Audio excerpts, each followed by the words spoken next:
E aí, pessoal, iniciando então mais uma aula, terceira aula, mediação de conflitos. Espero que estejam gostando. Vou compartilhar aqui a minha tela com vocês. Então, hoje vamos continuar mediação de conflitos. Vamos trabalhar hoje um assunto muito legal que eu gosto bastante. Deixa eu diminuir aqui. Vamos ver aqui a apresentação de slides. Então, vamos trabalhar hoje sobre competências para o mediador escolar. Iniciando a falar sobre um assunto que eu estudei muito durante a minha vida, apliquei bastante e quero hoje mostrar para vocês. Em 1995, há exatamente 30 anos atrás, esse senhor aqui, chamado Daniel Goleman, de repente vocês já ouviram falar nele, ele lançou esse livro aqui que foi um best-seller no mundo inteiro, Inteligência Emocional, a teoria revolucionária que redefine o que é ser inteligente. Realmente assim, foi um boom no mundo inteiro, revolucionou a forma que as pessoas avaliam o que é uma pessoa inteligente. Porque até então era considerada inteligente a pessoa que se dá bem com os números e com as letras. Quem lê bem, quem escreve bem, quem calcula bem. Tanto é que em empresas e principalmente grandes firmas, né, multinacionais, indústrias, né, grandes empresas, sempre quando na seleção de novos funcionários aplicavam o chamado teste de QI, teste de quociente da inteligência. E esse teste nada mais era que perguntas, né, questões de múltipla escolha, que a pessoa então tinha que saber ler, interpretar ou calcular, matemática, né, e responder. Então, ali só avaliavam dois tipos de inteligência, a inteligência matemática e a inteligência linguística.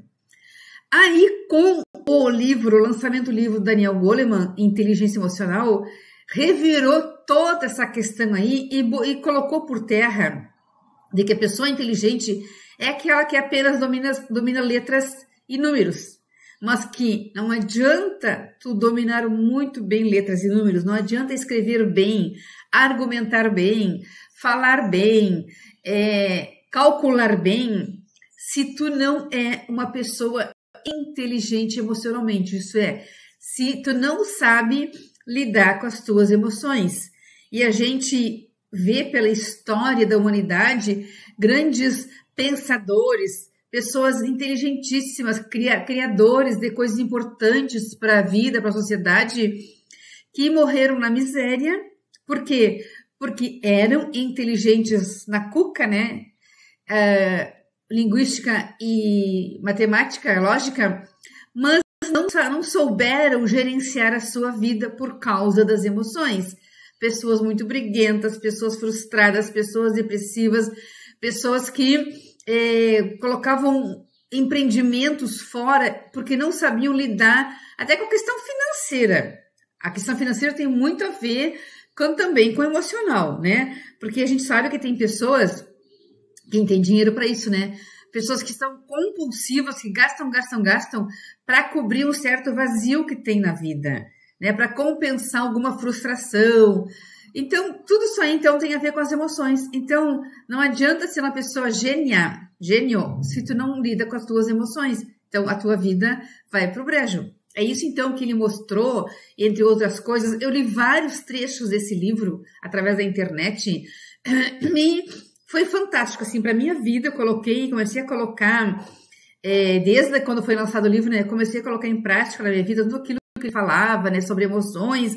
E, olha, eu garanto, assim, 100% que a minha vida melhorou muito com essa questão das emoções. Eu passei a gerenciar muito melhor a minha vida na questão das emoções, porque eu sou uma pessoa que me dou bem com as letras e com os números, mais com as letras que com os números, mas gerenciando as tuas emoções e tuas emoções com as outras pessoas, que é fundamental, tua vida vira muito melhor. Então, vamos ver algumas coisas que ele falou. Mas o que é ser inteligente emocionalmente, né? O que é a inteligência emocional?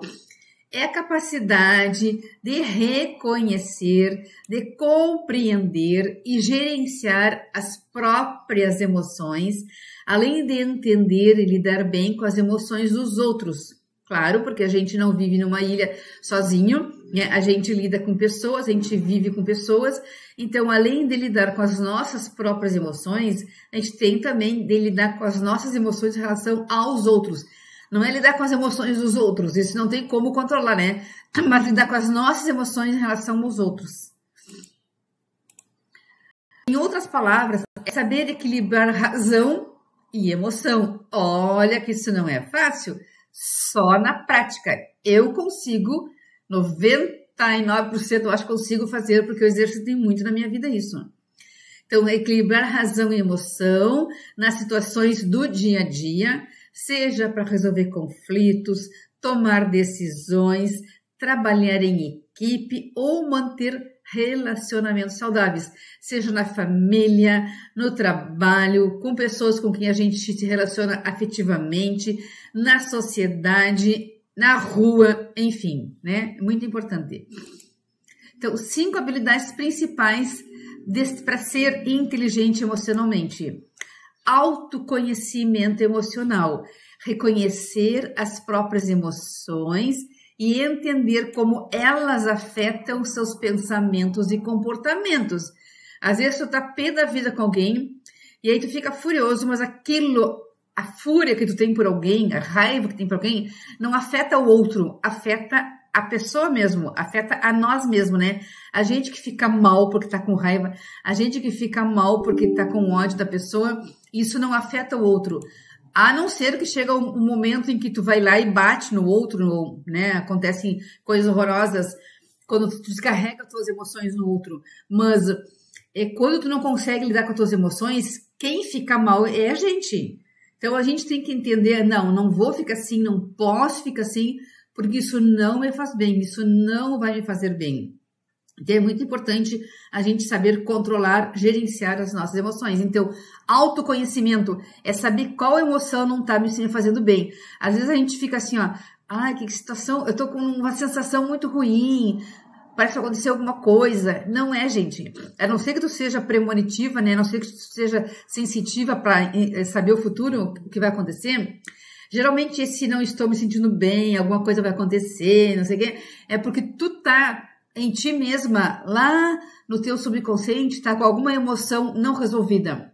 Alguma emoção que tu não quis pensar sobre ela, tu não quis resolver, jogou para trás do inconsciente e ela fica ali batendo na porta do consciente, me resolve, né? Então, muita gente se sente ruim, angustiado, depressivo, é porque a gente não aceitou a emoção que está na gente e não resolveu. Então, isso é importante, autoconhecer a emoção que está em mim e que está me incomodando para eu poder resolver. Autocontrole, saber lidar com as emoções de forma equilibrada, evitando reações impulsivas. Quantas cacas as pessoas fazem na vida por impulso? Faz sem pensar. Vai pensar depois que fez, já era, né? Então, reconhecer quando a emoção está surgindo em mim, aquela emoção negativa que pode me levar a fazer alguma coisa errada, então, me controlar. Às vezes é difícil, às vezes são situações extremas, às vezes é a gota d'água de uma situação, mas a gente tem que se controlar para não se ferrar, para não levar o pior, porque muitas vezes a gente é que leva a pior, né? Então, conhecer a emoção que está em mim, que ela está surgindo e controlar. Motivação. Manter-se motivado e positivo, mesmo diante de desafios ou fracassos. Isso a gente vê muito nos alunos, né? Porque eu não tô bem, porque eu não vou bem na escola, porque minha família me ajuda. Porque eu fui mal na prova, porque minha família não sei o quê, porque alguém estava lá discutindo em casa. Porque eu não quero fazer faculdade, porque ninguém me estimula a fazer uma faculdade. Então, sempre espera a motivação de fora, de alguém. Não pode? Erradíssimo. A motivação é interna, tem que vir da gente. E isso a gente tem que passar para os alunos também, né? Quem trabalha com orientação educacional também, sempre que for conversar com os alunos, tudo isso aí explicar para eles. E falar que a motivação, ela vem de dentro. A pessoa tem que encontrar o motivo para fazer aquilo que ela quer fazer de positivo, o motivo para estudar, para passar de ano, o motivo para ir bem na escola, o motivo para se comportar bem na aula, o motivo para não brigar com ninguém, o motivo para fazer uma faculdade, pensar no futuro, buscar um emprego. O motivo é na pessoa, não é de fora. Aí as pessoas se culpam pelos fracassos, porque ninguém me ajudou. Errado. Então é uma forma de não aceitar o fracasso. Empatia. Como eu já falei na outra aula, né? É compreender as emoções e necessidades das outras pessoas. É o colocar-se no lugar do outro.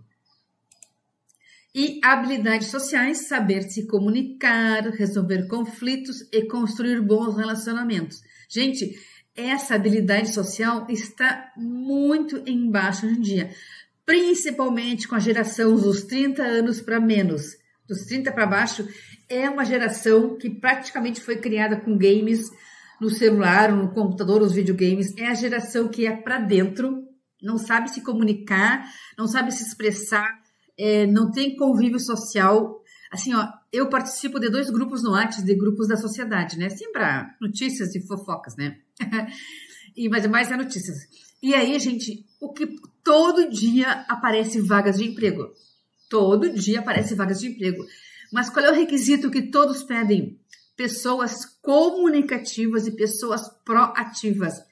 Proatividade é aquela pessoa que não espera que mandem fazer. É aquela pessoa que faz porque ela percebe que precisa fazer. Ou faz para não ficar parado. Só que não existe, nessa geração de 30 anos para baixo, é muito raro mesmo alguém proativo e comunicativo.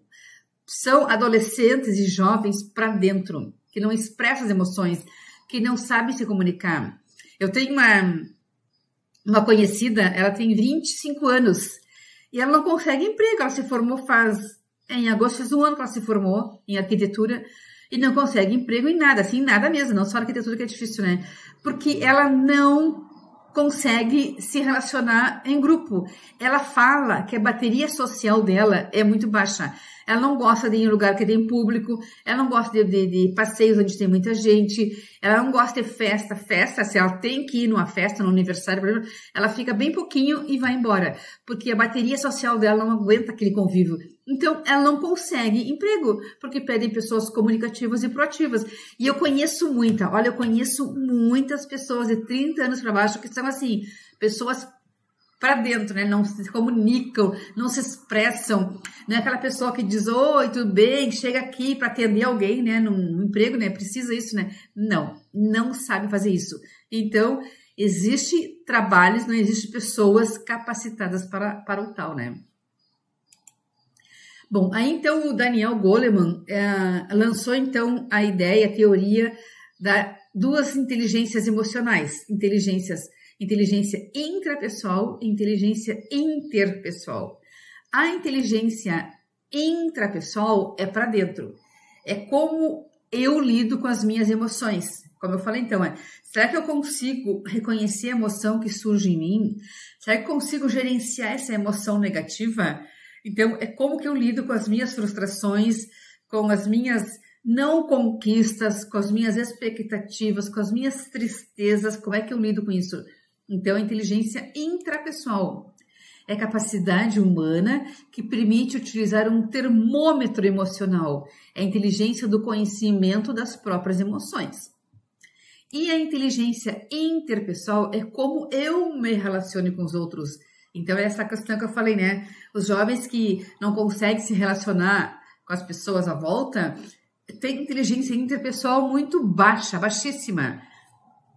Então, é a inteligência do relacionamento com os outros, é desenvolver as habilidades de comunicação. Então, mesmo esses jovens, né, que são para dentro, como eu digo, né, eles conseguem sim mudar. Se eles começarem a praticar a comunicação, a relação com as pessoas, eles começarem a criar dinâmicas e fazerem um esforço para se relacionar em grupo, trabalhar com pessoas, eles conseguem. Enquanto a gente não está morto, tudo a gente pode mudar. Então, a inteligência, tanto a intrapessoal quanto a interpessoal, a gente pode mudar positivamente, sim. É só uma questão de exercício diário. E o Daniel Goleman, então, colocou aí uma novidade, né, que ninguém sabia, que nós temos duas mentes. Por quê? Nós temos um cérebro, né? Ó, nós temos um cérebro. E do que é composto o cérebro? Neurônios. Todo o cérebro é composto de neurônios. Aí Daniel Goleman veio colocar a novidade que esse nosso cérebro está repartido em duas mentes. Não temos só uma mente, temos duas mentes. Do lado direito do cérebro está a mente emocional. A mente emocional é aquela que sente... não, deixa eu voltar aqui então. A mente emocional é aquela que sente, é aquela que ama, segundo ele, né? É aquela que nos deixa bravo, nos deixa feliz, nos deixa satisfeito, nos deixa depressivo. E no lado esquerdo temos a mente racional. É aquela que nos faz pensar, é a razão. Então, a mente emocional é aquela do amor, do afeto, do sentimento, da raiva, da tristeza, do ódio, da indignação. E a mente racional é aquela que a gente planeja as coisas, a gente planeja o nosso dia a dia, a nossa rotina, a gente planeja o futuro, a gente faz cálculos. Então, mente emocional e racional. Só que, independente dessa teoria do Daniel Goleman, a gente sabe que essa questão de que a gente, as pessoas falam, tem o símbolo do coração, né? Todo mundo fala, ai, meu coração está apaixonado, né? E tem esse símbolo do coração como amor. Isso aí é pura mentira, né? Pura mentira. Coração não tem como amar. Coração não tem como sentir, porque coração, ele é apenas um músculo que pulsa no nosso organismo. Ele é um músculo, ele é um órgão do organismo. Então, eu não posso dizer que o coração sente, o coração ama. Isso é mentira.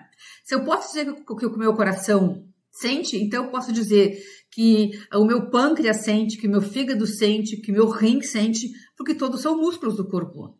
Então, isso foi uma ideia romântica lá, que na literatura romântica criaram essa ideia de que a gente sente, que a gente ama com o coração. Esse símbolo do coração, que o coração, na realidade, vocês devem ter visto na internet, né, fotos de coração humano. O coração nunca teve essa imagem aí, né? Então, isso é uma coisa que os românticos criaram, né, para enfeitar, fazer friula. Tanto é aquela questão do anjo tacando uma flecha no coração, também isso nunca existiu, né? Então, a realidade, a pura realidade, é que a gente sente, a gente ama com o lado direito do cérebro. Claro que não é nada romântico tu chegar para alguém e dizer, eu te amo com o meu lado direito do cérebro. É horrível, né? E as pessoas dizem, eu te amo com todo o meu coração, né? Faz o coraçãozinho. Mas o coração não ama. Bom, então... temos a mente emocional que sente e a mente racional que pensa.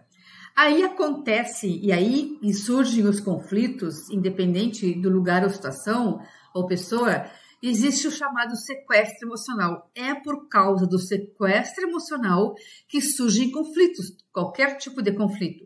Por quê? Observem, vou explicar por quê. Então, o nosso cérebro, todo ele, nos dois lados, emocional e racional, é composto por neurônios. É isso que forma o cérebro, neurônios. Aí, uma pessoa, qualquer um de nós, começa, mente emocional, mente racional.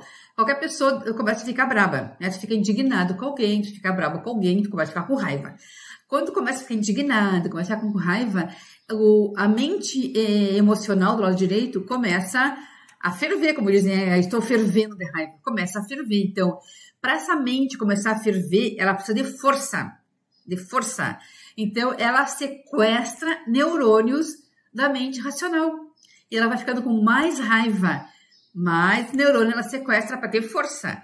Mais raiva, mais neurônio sequestra. Aí, quando a pessoa está com muita, muita, muita raiva, ela explode de raiva. E quando explode, acontece, então, o sequestro emocional e a pessoa, então, faz uma caca. Ela bate em alguém, ela machuca alguém, ela faz coisas piores, né? Que eu nem quero falar. Mas é uma coisa tão rápida, esse sequestro emocional é tão rápido, é uma questão de segundos.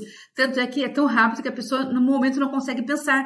Ela faz a caca, aconteceu lá, aí os neurônios voltam tudo de volta para a mente racional e a pessoa cai em si. Puxa, fiz cagada. Mas já era, já fez, né? Então, tem que saber, gente, controlar as emoções para evitar isso. Porque a pessoa consegue, claro, qualquer um consegue perceber que a hora começa a ficar com raiva, começa a ficar indignado, começa a ficar com ódio. Então, para esfria a cabeça, segura, controla as emoções para não fazer bobagem, para não deixar acontecer o sequestro emocional, tá? Então, a gente tem que também explicar isso para os alunos. Uma outra coisa importante aqui é a chamada escuta ativa, que até já falei na primeira aula, tomar uma gole d'água. Hoje, gente, pouquíssimas pessoas exercitam a escuta ativa. O que é escutar ativamente? É deixar a pessoa falar toda a frase, todo o pensamento que ela quer dizer naquele momento, sem interferir. Gente, assim, a gente tem uma péssima mania, e eu também tenho, às vezes, eu procuro me policiar, mas às vezes é difícil. A pessoa começa a falar, porque é final de semana, eu estava limpando a casa, cheia de coisa para fazer. Aí a pessoa diz, eu também fui limpar a casa, eu cansei tanto. Aí a pessoa volta, pois é, aí eu peguei lá o pano para limpar, mas eu tinha que ir no mercado. Aí outra pessoa, eu também, eu fui no mercado, mas tá tão cara, que boa. E aí assim, interfere o outro falar. Isso é muito, muito, muito comum. Podem perceber que a pessoa começa a contar alguma coisa e alguém começa a dar pitaco. Não deixa a pessoa concluir o que ela quer falar. Então, se tu não deixa concluir, tu não está escutando ativamente. Então, escuta ativa é tu, mesmo que tu queira dar pitaco, tu espera a pessoa concluir o pensamento. Depois tu diz, eu também fiz isso. Também assim. A pessoa começa a contar. Eu ontem passei assim com um mal-estar, eu tinha uma dor de cabeça. Aí a outra pessoa, mas eu tive dor de cabeça, mas eu tomei tal coisa, porque tu não compra, porque tu não toma. E começa, né? Corta o pensamento da outra pessoa, não deixa a pessoa falar. Então isso não é escuta ativa. Mesmo que tu queira contar algo que tu passou, que tu sente, que tu sabe, escuta a pessoa dar o ponto daquele pensamento. E aí tu colabora com o que ela fala. Também escuta ativa é tu estar atento, né? Não é aquela coisa assim, eu estou no notebook, e digita, e digita, né? Começa a falar, tu não tá escutando, tu está escutando, mas não está ativo. É tu estar olhando para a pessoa, olhando, atento, com ouvidos e olhos atentos. Não é estar fazendo alguma coisa, lavando uma louça e escutando, isso não é escuta ativa. Mesmo que eu esteja escutando e entendendo, se eu estou fazendo algo e falando com a pessoa, isso não é escuta ativa, é estar exclusivamente escutando a pessoa. Então, isso a gente tem que conversar com as pessoas sobre isso para explicar para elas como que é. Então, a escuta ativa é um termo utilizado na comunicação para se referir principalmente ao ouvir com atenção e interesse.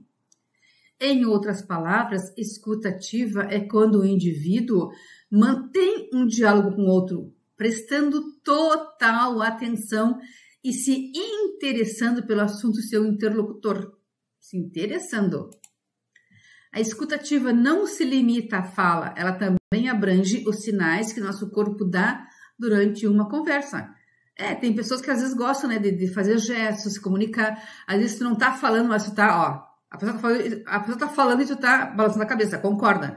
Ou assim, não concordando. Ou, positivo, né? Então, às vezes são sinais que a gente dá que a outra pessoa percebe que tu tá, né, dentro do assunto que ela tá falando. Isso é escuta ativa.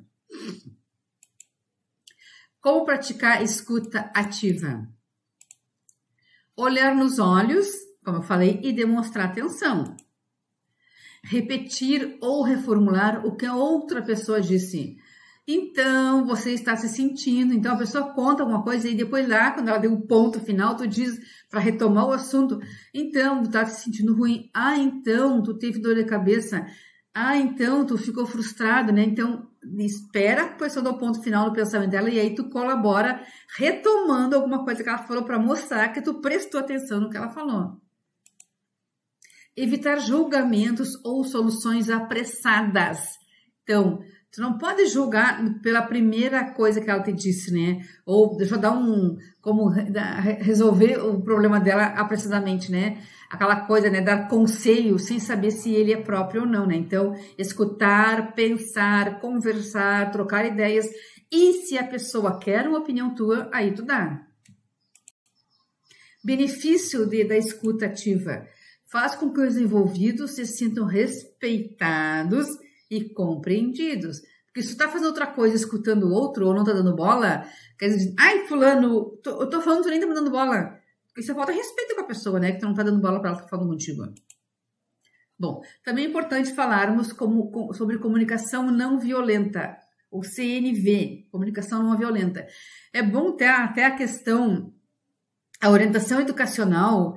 Eu até nem sabia que tinha aqui no grupo orientadores, e pelo menos a Valquíria de Alegrete me falou pelo WhatsApp que ela é, a Valquíria mora em Alegrete, ela trabalha lá, ela me falou pelo WhatsApp que ela trabalha na orientação, né? Então é bom a orientação educacional montar projetos para trabalhar com as turmas, até junto com a supervisão, que eu acho que eu falei para vocês, né, que quando eu era supervisora, eu juntava junto com a orientação, a gente fazia projetos e a gente ia nas turmas. Demorava, porque era um monte de turma, né, mas a gente montava projeto nessas questões, assim, ó, a gente pode juntar todas as questões da mediação de conflitos e trabalhar nas turmas, porque aí também eles já vão evitar os conflitos, sabendo tudo isso que eu tô falando para vocês. É muito legal, então, também falar sobre a comunicação não violenta, né, o CNV, que é um conceito desenvolvido pelo psicólogo americano Marshall Rosenberg na década de 1960. Então, já é um conceito que existe há anos, mas poucas pessoas conhecem e poucas pessoas praticam, né? E na escola é importante trabalhar essa questão aqui. Em sua essência, a CNV é uma abordagem de comunicação que se concentra na criação de conexões e no estabelecimento de relações baseadas na empatia, honestidade e compaixão.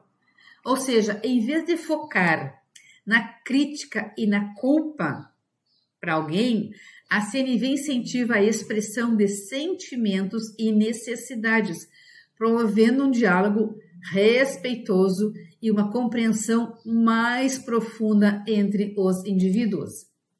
Essa abordagem enfatiza a expressão honesta dos sentimentos e necessidades de uma pessoa, ao mesmo tempo que promove a empatia e a compreensão das perspectivas dos outros. Portanto, a CNV encoraja as pessoas a comunicarem de maneira clara e não acusatória, levando em consideração as emoções e preocupação de ambas as partes envolvidas. Então, gente, isso aí é um bom trabalho para orientação, trabalhar com os alunos, né? Juntar ou na própria sala de aula, ou levar para um outro espaço, se tem sala de vídeo.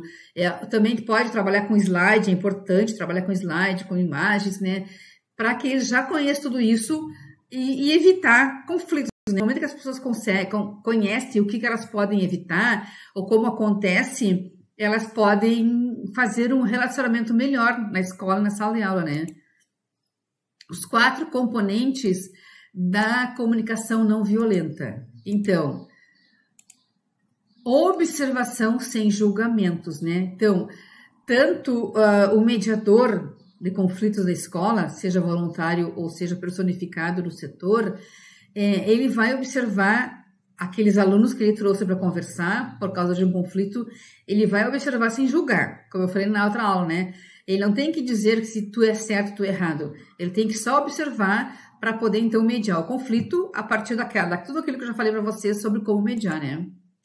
Expressão dos sentimentos. Então, também mostrar para os alunos que é legal, antes de acontecer um conflito, de preferência para evitar um conflito, eles saberem, né, numa adversidade com alguém ou com um grupo, manifestar os sentimentos. Olha, eu não gosto do que tu falar isso para mim. Eu não gosto da tua atitude comigo. Vamos parar com isso? Vamos se respeitar? Vamos agir assim? Então, expressa os sentimentos para que o outro entenda o que ele não gosta, né? Identificação de necessidades.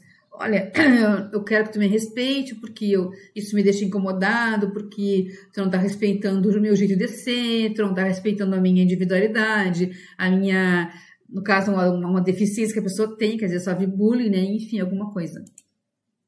Formulação de pedidos claros e concretos, né? Então, eu quero que tu haja assim, eu quero que tu faça assim, né? Então, até mesmo na mediação entre as pessoas que estão conversando para resolver um conflito, então é bom isso, né? Observar sem julgamento, o mediador fazer com que os que estão em conflito ali expressem o sentimento, o que eles estão sentindo naquele momento, o que sentiram antes do conflito, o que sentiram depois do conflito, o que eles querem, qual a necessidade deles a partir daquilo ali, e que pedido eles querem fazer para o outro que está ali, que entrou em conflito com ele, né? É importante. Então, a prática da CNV visa promover a resolução pacífica de conflitos, bem como construir relacionamentos mais saudáveis e fomentar um ambiente de compaixão e empatia. Isso é legal, dá certo mesmo, né? É a base para evitar o conflito. E para encerrar então nossa aula de hoje, para não ficar muito longa, é importante o mediador de conflitos, ele ter sempre a postura profissional, né? Então, ser neutro, como eu já falei, ser acolhedor, né? Acolher as pessoas, independente se concorda ou não concorda com ela, usar uma linguagem clara, acessível e respeitosa. Então, o mediador tem que ser o exemplo ali do não conflito, do respeito, da empatia, da solidariedade, né? Então, por isso que é importante ter esse curso aí sobre mediador escolar para saber como que tem que ser o mediador antes de entrar em contato com as pessoas em conflito, né? Senão vai gerar mais conflito ainda. Tá, gente? Então, por hoje é só. São aulas curtas, mas objetivas, para vocês irem pensando sobre isso até a próxima aula, tá? Então, até a próxima aula. Beijo aí para vocês.